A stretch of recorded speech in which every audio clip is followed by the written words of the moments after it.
Guys, welcome to the podcast. It's going to be an awesome episode with Darr and 14-year-old Parker Colburn, who just harvested a bull just shy of 370 gross. It's his first archery elk with a bow, and it's a great story. There's pictures on my Instagram account at JScottOutdoors. Also on his dad, Darr Colburn, who's my hunting partner at Darr Colburn, and call me Parker. Call me underscore or call underscore me underscore Parker. You can see more photos of this awesome bull. Before we get to that, guys, I want to remind you that GoHunt.com is the title sponsor of this podcast, and they're actually extending the 30-day free trial for the J. Scott podcast listeners to October 15th. So all you have to do is go to gohunt.com/JScott, click on the blue free trial button and go through the steps. It only takes a couple minutes. You will be required to provide a credit card, but you will not be charged until after the free 30 days. You can cancel at any time within the first 30 days to prevent being charged. If you have any questions at all, you can email freetrial@gohunt.com and someone from the GoHunt team will promptly respond to you. But you can go on there and look at why I believe it's the best resource for any Western hunter. So if you're applying in any Western states, the Filtering 2.0 system, which breaks down the harvest statistics and draw odds for each state, is unbelievable, and the technology that they use to get precise statistics is the best resource out there on the market. So check out the free trial. I want to thank my other sponsors, PhoneScope, Real Game Calls, and the Outdoorsmans for their support. Guys, it's been an incredible elk season. I've got a lot of things to tell you about my elk hunt in Utah, and been getting a lot of feedback from other guys out in the field. And if you go on my Instagram page, you can see a bunch of testimonials, guys listening to the podcast and getting so much value out of it. And I appreciate you guys for all of your support with the podcast. If you'd like to email me, you can send me an email, jscottoutdoors@gmail.com. You can go on any of my, go to my website, jscottoutdoors.com, and you can go to any of my social media outlets from there. Let's get right to this episode with the Colburns. Welcome to the J. Scott Outdoors podcast. Today we have a special episode with the father-son duo, Parker and Darr Colburn. Guys, how you doing? Doing good. How are you, Jay? Good, Jay. How are you? Pretty good. I'm excited to talk to you guys about Parker's elk hunt in central Arizona, and it was bittersweet not being able to be there, and I've been able to share a few hunts with you guys, and I was there, I believe, for Parker's first deer, and I got to see him shoot that big giant deer on the Arizona Strip last year. And so while I was extremely happy that you got a big bull, I was kind of sad that I wasn't there to enjoy it. Parker, how you doing, buddy? I'm doing good. Really good. Well, it was cool to see you succeed in getting your first archery elk. I want to back up a little bit. I know in the spring you had been doing a bunch of shooting, and you've been shooting 3D targets now for quite a while competitively with your dad. And you've really come a long ways as an archer. I was just curious your thoughts on your love for archery and, you know, your dad getting you into it, and how all of that has evolved. I've always loved to do archery. It's always been just a fun hobby. He got me into it when I was pretty little. I mean, I got my first compound bow when I was probably 8. Just been shooting. I shot a lot to get ready for my elk tag, just making sure I can feel comfortable. Shots out to about 60 yards. Just be comfortable shooting. Yeah, and Parker, you're 14, about to turn 15 this December. This isn't your first archery animal with a bow. Why don't you tell the listeners a little bit about your? I believe you shot a mule deer. Was the first thing you shot with your bow? Yeah, I shot a mule deer when I was 11 with my bow, and then this year I shot a javelina as well. And a turkey. Yeah, and a turkey. That's And awesome. Jay, I'll back up a second. He's 14 going on about 30. Yeah, yeah, I know that. I've known that since he was like 5 years old. I believe, Parker, you already have a vehicle. You're not even old enough to drive yet, and you're 14 going on 30. Haven't you already purchased your first vehicle? Yeah, I just bought my first Jeep Wrangler, 1994 Jeep Wrangler. That's And awesome. it's a manual, and he's already driving it himself on the dirt roads, which is hard to believe, but that's a different subject. I can remember. I think he spent some time driving some of my vehicles on some hunting trips, maybe even sitting in my lap years ago. I believe he drove the Hummer around a little bit. But it's been great to see both of you, Darr, being my hunting partner for a long time and knowing how much you love hunting. And, actually being down in Mexico right before Parker was born, and on a deer hunt, and then racing back to make sure you were back for Parker to be born, and then to see how both with Parker and Paul that you've been able to get them into hunting and let them progress at their own pace. It's just awesome. My question for you, Darr, would be for the dads out there. What do you think's important about getting the kids? And then Parker, I'm going to kind of ask you a follow-up question to this. But Darr, what do you think for the fathers and mothers out there getting their kids involved in hunting?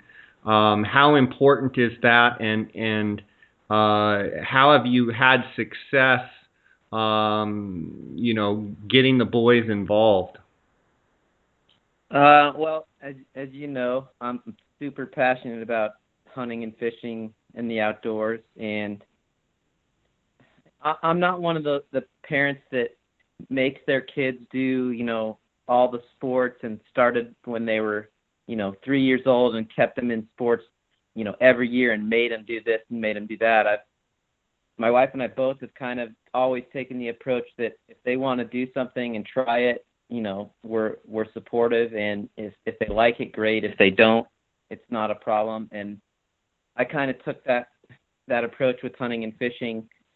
And, as a parent and someone that likes to hunt and fish a lot, you have to make a sacrifice to get your kids into it, because I obviously can't go like I want to go when you have young kids. And so you kind of have to change your whole outlook on it, and your pace, and go at their level. And if they want to go for an hour in the morning and then they're done hunting, you kind of have to just go with it.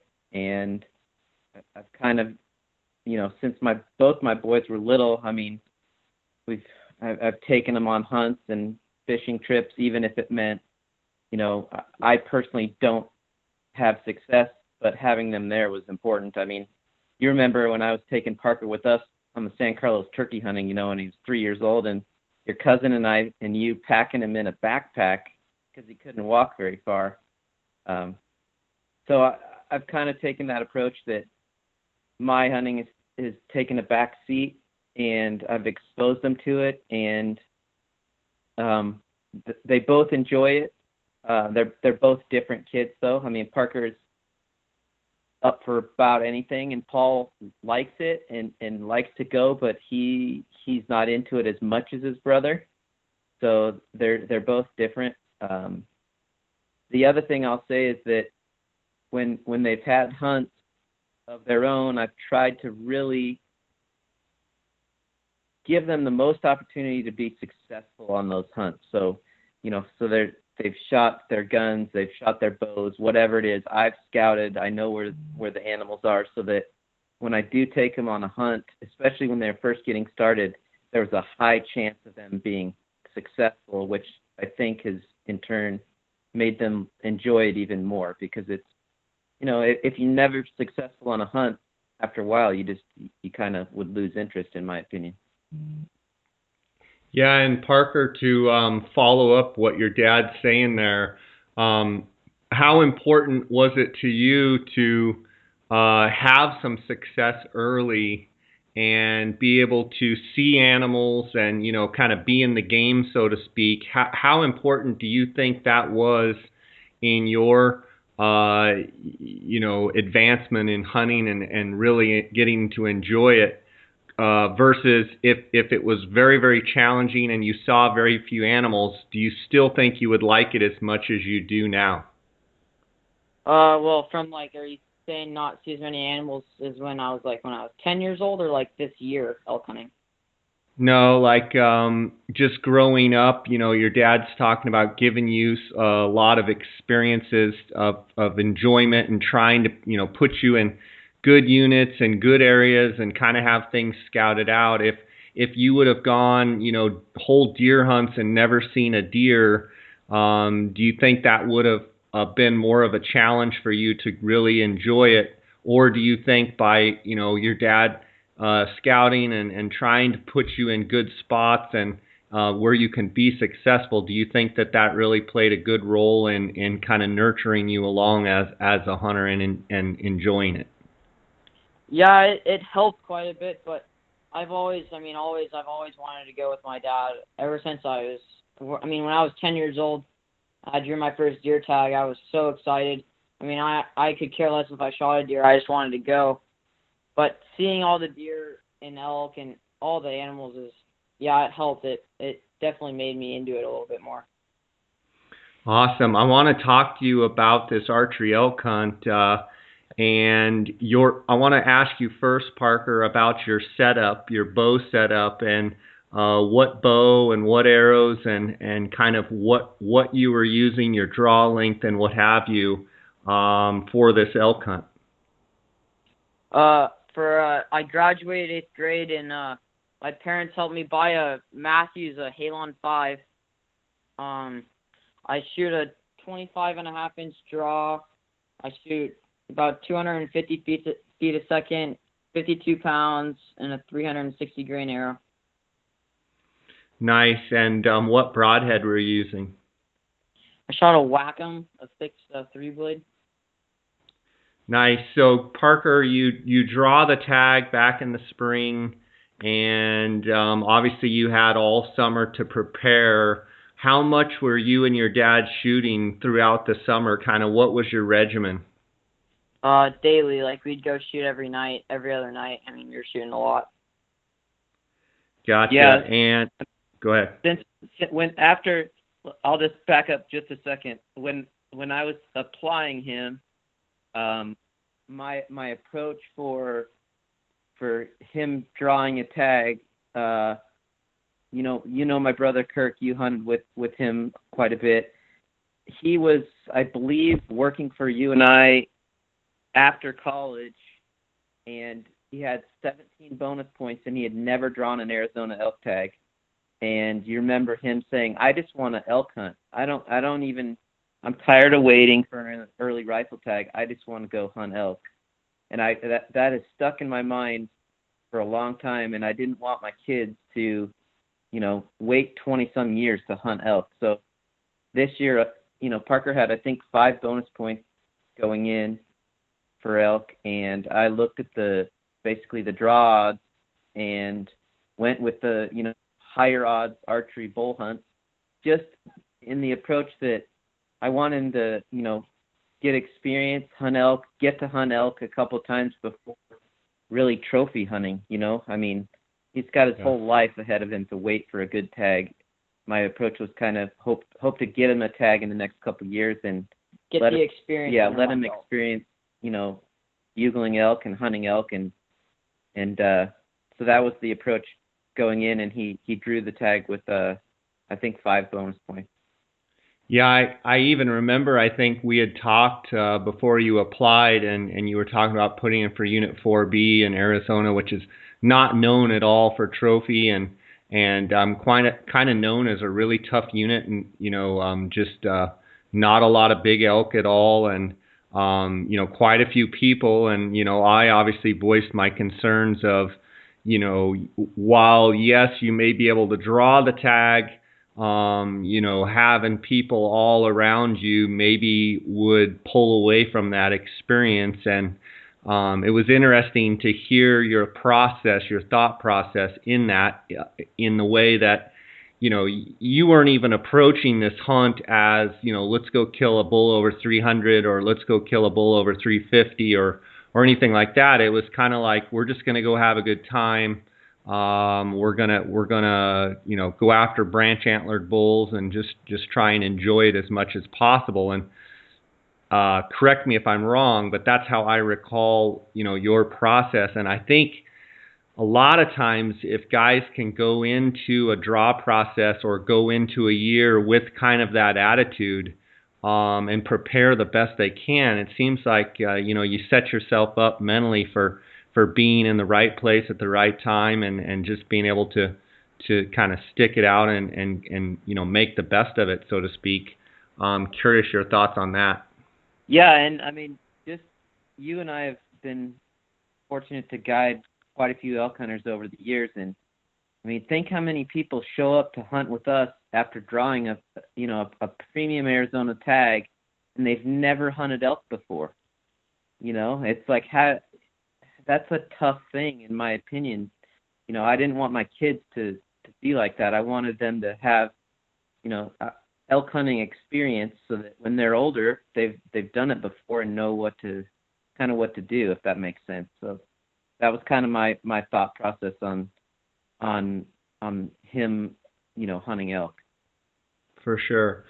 Parker, the bow that you shot before this Halon 5, tell me about how much better do you like the bow you're shooting now compared to your old bow, and why did you make the switch, as far as were you looking for better performance, and maybe why you went with the Halon 5?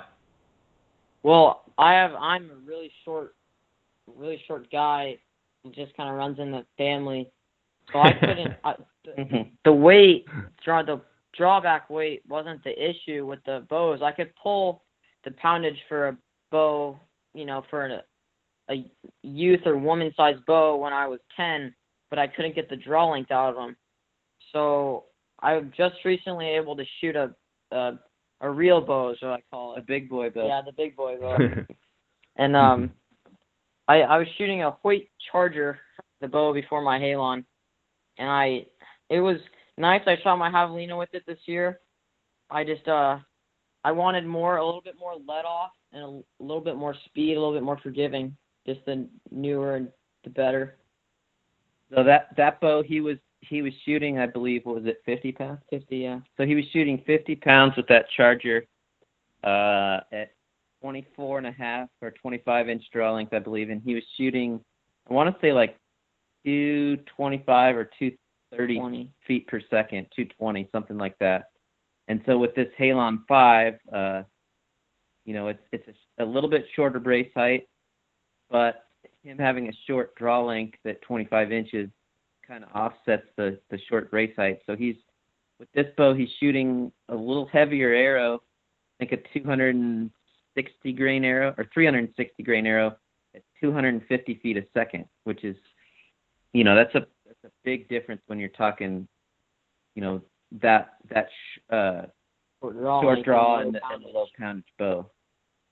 Sure, absolutely. It's a big jump there, and quite a bit better performing bow and situation there. Guys, let's take a quick break here. I have known the owners of the Outdoorsmans in Phoenix for over 20 years. They are the authority on optics and hunting gear. Outdoorsmans is the leading designer and manufacturer of high-quality tripods, mounting accessories, and pack systems for all hunters. Their customer service is the best in the business. Go to outdoorsmans.com or call 1-800-291-8065 and use the J. Scott promo code to receive 10% off any products. PhoneScope is a company that makes custom-molded, precisely engineered smartphone digiscoping adapters. Photographing wildlife has never been easier. It is simple to text photos and videos from your smartphone and share them with your friends. PhoneScope stands behind their product with a 100% money-back guarantee. Get yours now by using the JScott16 promo code and receive 10% discount on all purchases. Check them out at PhoneScope. That's PhoneSkope.com or on Instagram at PhoneScope. Okay, Parker. So as you started preparing for, as the season kept getting closer, how many arrows, were you shooting every day? How many arrows were you shooting? What was your thought process as far as, what's your routine as far as, do you shoot close and then keep backing up, or do you start out far and move in? Kind of how were you preparing for this hunt? Well, I like to shoot 3-arrow groups so I'm not too tired. And I get shaky sometimes when I start shooting a lot. So I start far, shoot a few groups far, and then I really focus on shooting close because I've had horrible target panic in the past years, and shooting close and making sure your pin is on right where you need to hit it every time makes a huge difference at shooting far. You mentioned target panic. So how have you found you've been able to overcome that?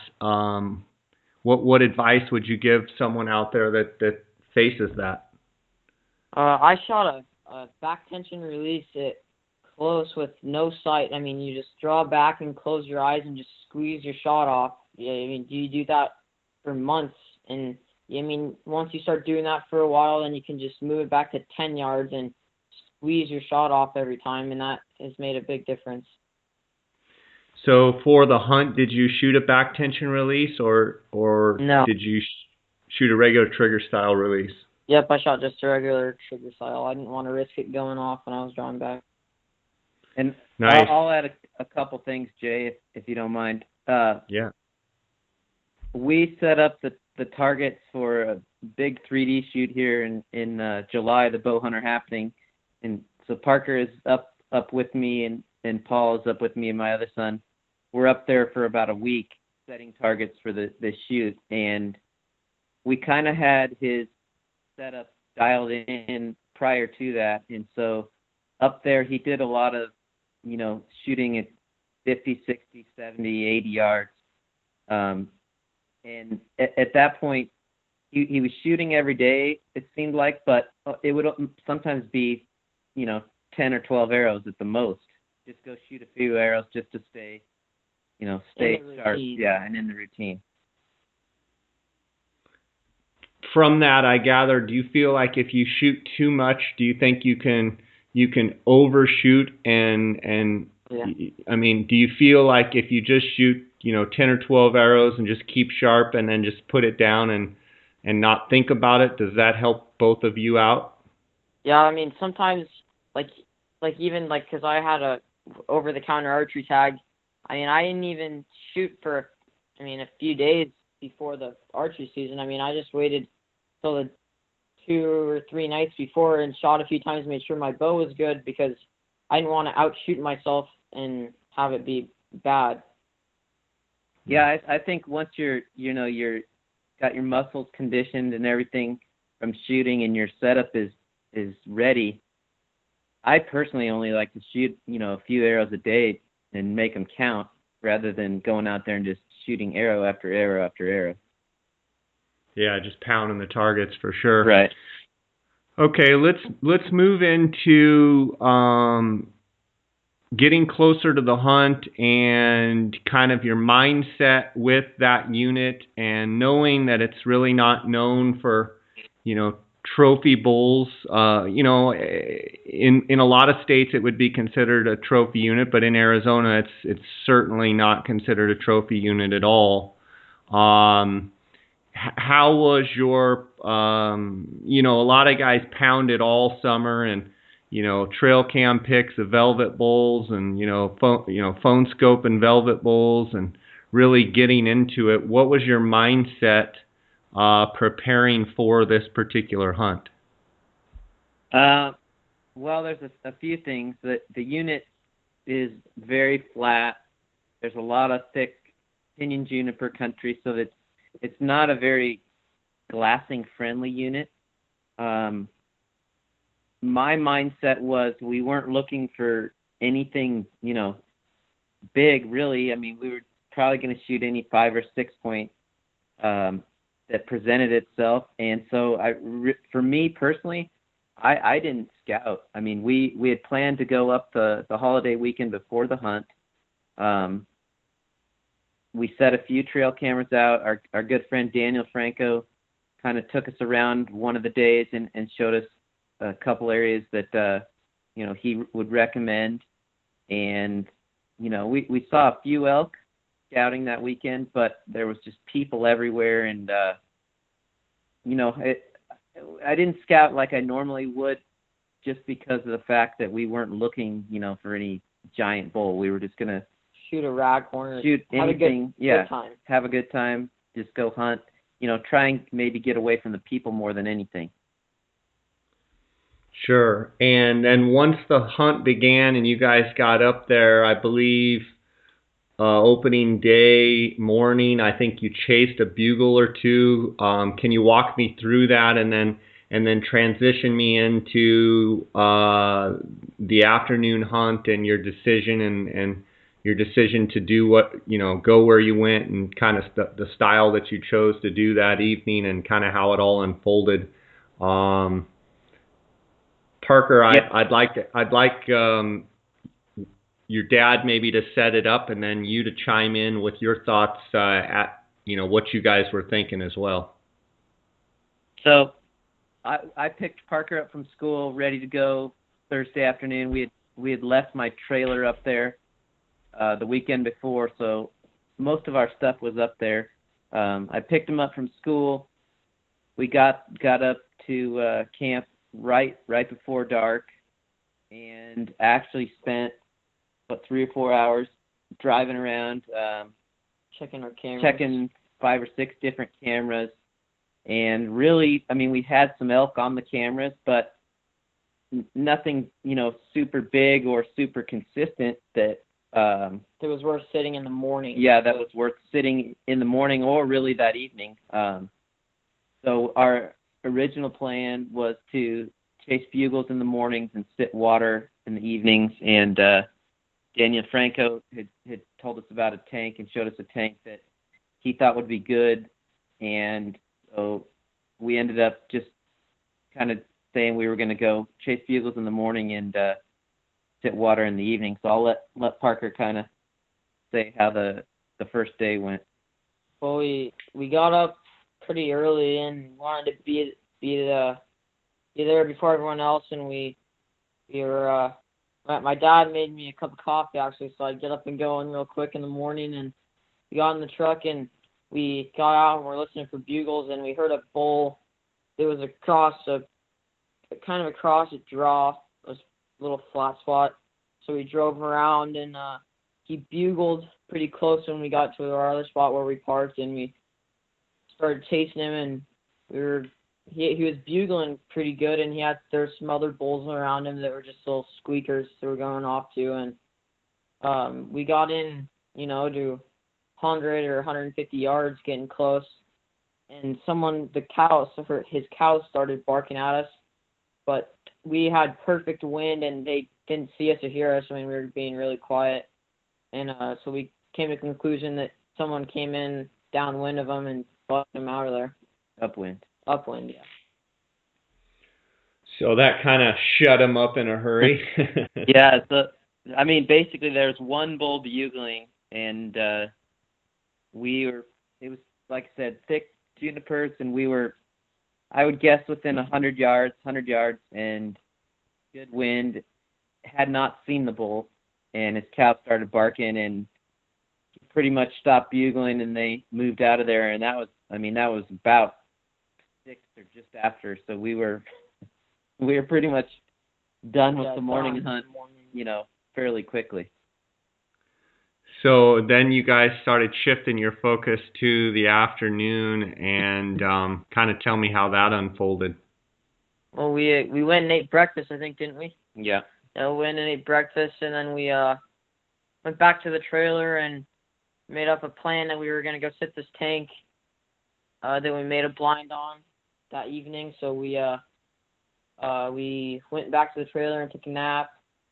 We got up and we were in the blind at probably 4 o'clock, about 4 o'clock, and we're sitting there, and we always have a good time. We sit blinds a lot in Arizona for deer and whatever, so we were always just having a good time in the blind, just screwing around, and it was about the power hours, what we call it. It's about 5:30 to 6:30 is when the everything likes to come in and drink, and we were hearing a bull bugle pretty consistently, but he was out there, a mile.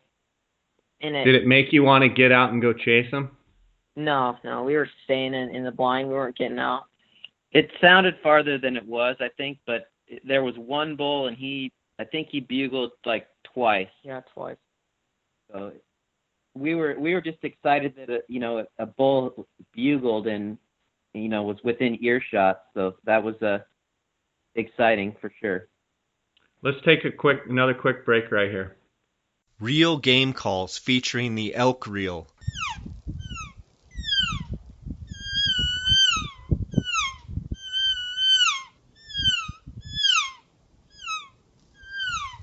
Reel Game Calls makes innovative, realistic, and easy-to-master calls using their proprietary, revolutionary design. They are located and manufactured in Gypsum, Colorado. Their calls were designed and battle-tested on some of the hardest hunted terrain on Earth. Check out elkreel.com. Use the promo code JScott and receive a 20% discount on all purchases. Go to www.elkreel.com.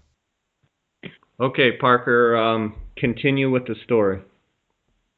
So it was getting, pretty close to dark, and we saw he bugled close, right over this hill, and we were like, all right, he's coming in. So I got on my knees, had my Luminoc all knocked and ready to go, and we saw a bunch of cows, 14 cows, and the bulls in the back, and I arranged a bush on the outside of the tank that was 40 yards, so I arranged everything in the tank to know where my yardages were, and the bull got to that bush, so I was like, he's in shooting range, we're good. And he came in, and he was in the water at 20 yards, and my dad told me before, he said, don't look at the antlers. He said, you focus on making a good shot. And there was a cow that came 1 foot from our blind, and she kind of smelt us or saw us or something, and she busted a little bit, and the bull kind of started walking, and he got to the bottom of the berm, and my dad cow called, and he turned broadside, and I let it rip and smoked him. So when the bull was in the tank doing his thing and the cow was standing a foot from the blind, did you feel like the cow was going to end up spooking the deal? I mean, were you going, oh no, this is not good that she was that close to the blind? Well, she was walking up to it, and then she got up to about 1 foot or 2 feet, and then she kind of jumped a little bit. And then, fortunately, the bull was able to stop, and I've seen the shot. It's an incredible shot. It's perfect.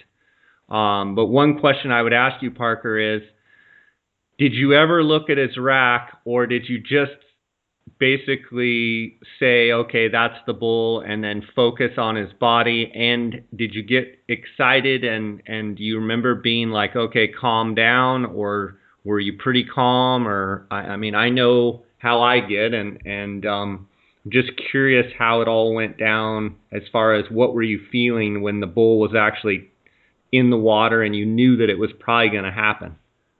Well, I looked at his antlers 1 time or 2 times, but he was out there at 150 yards when he was coming in, I knew it was him, and then I was on my knees pretty low in the blind, so I could just see the tips of his antlers.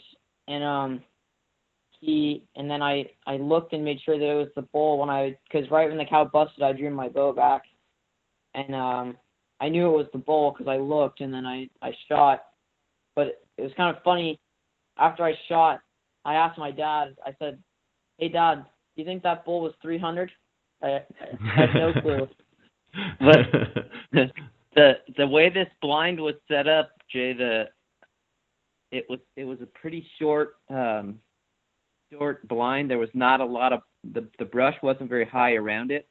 So you guys were in you were in a brush blind. You were not in a traditional pop-up blind.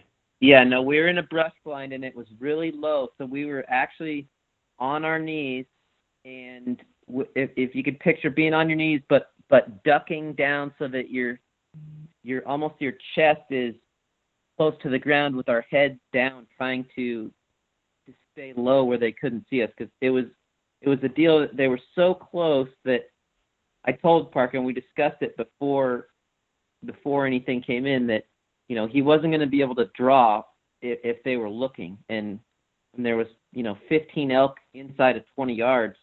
They were there for what, 3-4 minutes? 5 minutes, yeah. 5 minutes before that cow came up to us. So he didn't have an opportunity to draw because they would have seen it. So Gotcha. If that makes sense, we were just hunkered down, kind of waiting for him to almost drink and start moving off to get a shot. So when had you guys discussed about if the bull was drinking not to draw or wait till the bull's done, or had you discussed that at all? Yeah, we had discussed it, and we were close enough that I could whisper to him, but there was so many eyes, and there were cows in and out in front of him, and there was no opportunity for him have drawn back. To draw up until when she spooked and they started kind of trotting off. It was perfect, for him to be able to draw his bow, and I think that actually it helped him, because he was hunkered down and not looking at these elk for 5 minutes. That makes sense. Yeah. Darr, when the bull was coming from 150 yards or so, and you could have visual on him, you knew it was a pretty big bull. You were probably more nervous than Parker, just because you probably had an idea that this was a pretty darn good bull. I mean, for the listeners out there, the bull gross score is dang near 370. How big did you think he was, or were you not even really concerned with that because you were just really going after a bull? Well, when I saw him out there, like Parker said, like 100, 150 yards, I looked at him through my binos and said, "Yeah, it's a shooter." And then I never looked at him again until he got in the tank, and I was thinking to myself, honestly, he was probably a 340 to 350 bull. And I was nervous, but at the same time, I was hunkered down so much, trying not to move, or we just had so many elk almost too close. So we didn't have a lot of time to discuss anything. And one thing about Parker, he did a great job of knowing his yardages around the tank, so that when the bull spooked, I never had time to range him or do anything. Parker just knew how far he was, and from ranging it prior to him coming in, and he, I just cow called with my voice a little bit, and he stopped, and I didn't tell him to shoot or anything. He knew already, and he made a great shot. Yeah, he did make a great shot. His shot placement was awesome. I remember you guys giving me a text, I believe, after the shot, and tell me after the shot how everything went down, and kind of what you were thinking at the time, and your process from there. Well, I forgot to answer your question before. I was keeping myself real calm because I knew I had to, or I'd get pretty bad shakes. And right after I shot, I couldn't even keep myself together. I was a wreck.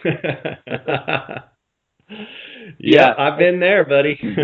As calm as he was before the shot, it all went out the window as soon as that arrow left. He was a disaster afterwards. Whole leg twitching, like, yeah. Yeah. You get stuff shaking you didn't even know you had, don't you? Oh, yeah. Yeah, and you can hear on the video his breathing is just sounds like he's in labor. So you hit. You wanted to kind of review the video footage, and I think you went back and got Daniel, and then went back in and got the bull. Walk me through that. Yeah, so he shot him. It was 30 yards.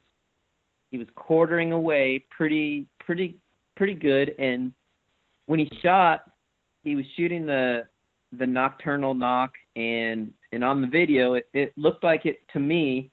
It looked like it was about a third of the way up and a little bit back, but it was angled towards the opposite front leg, if that makes sense. Yeah, he was shooting at the right side of the bull, and the arrow was angled towards his left front shoulder. Correct. So in the video and in my mind, I thought, so the bull runs out probably 200 yards and stops in the trees, and we watch him for probably 5 minutes until it gets dark, and he just is standing there. So I watched the footage, and I think it's a little bit back, but I think he made a great shot. But it is a little bit back. So it gets dark, and right as it gets dark, we're kind of glassing out there, and 2 coyotes come out, and they pick up the blood trail. And they're out there, and they're standing out there about 100 yards sniffing the blood trail of this bull. So we stand up and kind of wave at them and get them to leave, to take off. And at that point, we decided we'd better go get Daniel and at least watch the footage on a full-size screen just to make sure. And so we did. We ended up going to Daniel's house and watching the footage. And once we saw the footage on the TV, we had a really good feeling that we were going to go back and find him right there. Awesome.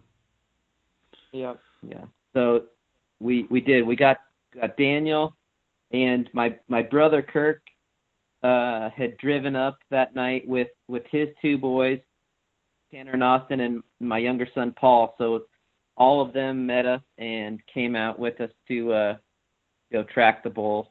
And he had gone, 25 yards from where Parker and I last saw him, and was right there. Awesome. Did the arrow go all the way through, or did it break off, or what was the situation with it? No, so Parker was shooting the VAP 400s, which are a thin diameter arrow.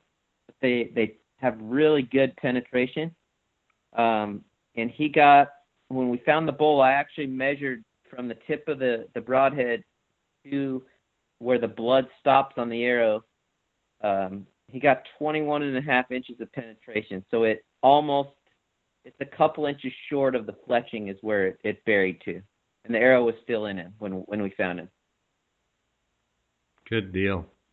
Yeah. So. Good deal. That's awesome. So Parker, you got to get some photos with your first archery elk, and they turned out fantastic. And not only did you get a big old set of antlers, but you've got piles of elk meat now. Do you like elk meat?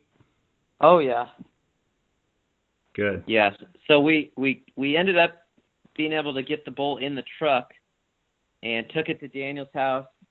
Skinned it all out overnight and let it hang, and then took it to the meat locker in the morning. And the carcass weight, without the head or the limbs, all that, the hanging weight of the meat was like 450 plus pounds.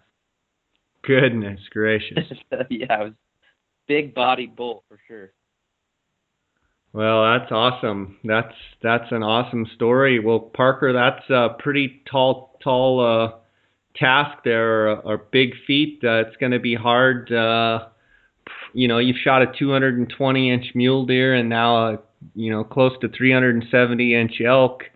Do you feel like moving forward, do you think that skews, your perception of elk hunting? If you shoot something smaller, are you going to feel like, you're not doing as good, or do you just feel like, you were very blessed with getting to shoot a big one right off the bat? And I mean, do you feel like you can really enjoy, maybe shooting a 5-point or just getting a bull? I'm curious your thoughts on that. Yeah, I would not care if I shot a raghorn if I drew another elk tag. It was just pure luck to shoot it that big of a bull. The score means less to me than having an awesome time. I mean, like going out there and having fun and having a good experience means way more to me than shooting a big bull. But you'll take the big bulls if you can get them, right? Oh yeah, well obviously. Well, that's awesome. Well, I was so excited for both of you guys, and getting to see how all that came through, and it's been fun, Parker, watching you grow up and watching you just you're quite the wheeler and dealer with buying and selling whatever it is. And I remember a quote from you, probably don't even remember, many years ago. I looked at you one time. I said, "Man, you're quite the salesman. Will you come work for me and sell land with me someday?" And I remember you had a twinkle in your eye and you looked up. You probably don't even remember. You looked up and you said, "Someday you'll work for me." And I started laughing. I thought that was the cutest, funniest. I tell that story to a lot of people that I run into, and it's just been fun watching you enjoy the sport and the tradition of hunting like your dad and I both do. And it's been fun going on hunts and just watching your progress and getting to see you succeed and shoot in the men's division in the pop-up and do very, very well. And quite honestly, you probably put me and your dad and you together, and you're probably going to beat us in a shoot-off. So it's for me, knowing you before you were even born, it's just been awesome to watch how you progress and how you love the sport like we do. And so I want to commend you on, your great effort that you put in to hone your skill and be good at what you do. And it's just one of those things that's rewarding. I know your dad is just proud as a peacock, seeing how much you enjoy it. And it's just a great thing to see, your family be able to do these things together. And, you and your dad spend a lot of time together. And I think, in this day and age, fathers and sons getting to spend a lot of time together is very important with, kind of the moral decay and such of our society. So it's just a pleasure for me to watch how you've progressed. Thank you. Yeah, we've been blessed for sure. I mean, there's no doubt about it. That's awesome. Well, I know you've got a deer hunt coming up and lots of exciting stuff. I know you'll probably be ready for January 1st to hit, so you can start hunting deer again too if you kill a deer here on the rifle hunt. So, you guys have anything to add before we go? No, we did talk about you, and we definitely missed having you in elk camp. We were excited though that you had your own tag and we're up there chasing big bulls. Well, I think I'm going to have to bum some elk meat off the Colburn clan because I wasn't able to put meat on the table, but I'm sure I can come by and get a few scraps here and there. Yeah, we will definitely be happy to share, and we definitely missed the J. Scott elk calling tutorials. For sure. Yeah, because this guy. I'm sure you really missed all my commentary and me telling you how I would do it. I'm sure it was actually a pleasure to just kind of not have the peanut gallery weighing in on everything you do. Yeah, well, no, we definitely missed having you in camp for sure. Well, Parker, what's next for you, bud? What do you got coming up? My youth deer tag. Cool. You get excited? Yeah, I'm super pumped. Yep, we Have got you been that shooting? 2 weeks. Yeah, I've been shooting quite a bit, being ready. Cool. What gun are you going to shoot for that hunt? I just built a 280 Ackley that I'll be shooting. Cool. What bullet are you shooting? I can't decide yet. An ELDX or a Burger. What are they both shooting well, and that's why you can't decide, or you just haven't made the final decision? Yes. Dad, what are you leaning towards there as far as his setup? Are you on the fence too with the bullet? No, I think he's going to shoot a Burger. His gun seems to really like the Burgers over the Hornadies for whatever reason. It probably because I haven't had tons of time to mess with it too much. He just built this gun, and we got it back like a week, 10 days ago. So we're a little bit limited on time. So we have to. The Burger load is shooting good, so we're going to just probably go with that one.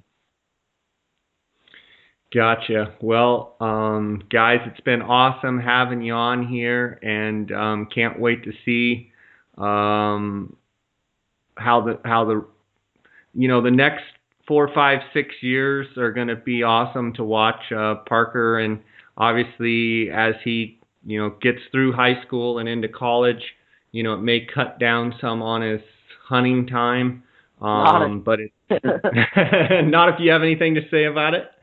Yeah, not a chance. Maybe I can start hunting again. Yeah, give Dad a chance to hunt again, but it's going to be awesome just to see how you progress with your craft, and just hats off to you both for spending as much time as you guys do and making it a family affair, and thanks for sharing the story here with us, and look forward to discussing how your deer hunt goes and how future hunts go with you. Sweet. Well, we appreciate you having us on, and we love your podcast. Okay, guys, thanks a lot. God bless till the next time I see you, Parker. I can't wait to see this bull. It's a big, heavy bull. From what, not having seen it in person, I'm betting that the mass kind of hides some of that length. Tell me what the bull, for the listeners out there, they can probably go on my Instagram and look at some pictures. They can go on Darr Colburn and call me. What is it? Call me. Parker. It's call /. Tell me your address for Instagram, Parker. Call _me_Parker_. Perfect. Tell me about the rack. It's a big, heavy sucker, isn't it? Yeah, I got his left G1 is 21 2/8. His G2 is 19 4/8 on his left side. G3 is 15 7/8. G4 is 14 4/8. G5 is 13. Main beam on his one side is 55 inches. And then his C1 is 9 1/8. 2 is 7. 3 is 6 4/8. 4 is 6 5/8. And so then he's just a heavy bull with big beams and yep. big fronts, and I can't wait to see him in person. It's just awesome. Yeah, he's a cool bull. For sure. Well, guys, thanks for coming on, and we'll see you down the road here, okay? All right, All right, thank you. All right, bye. Bye.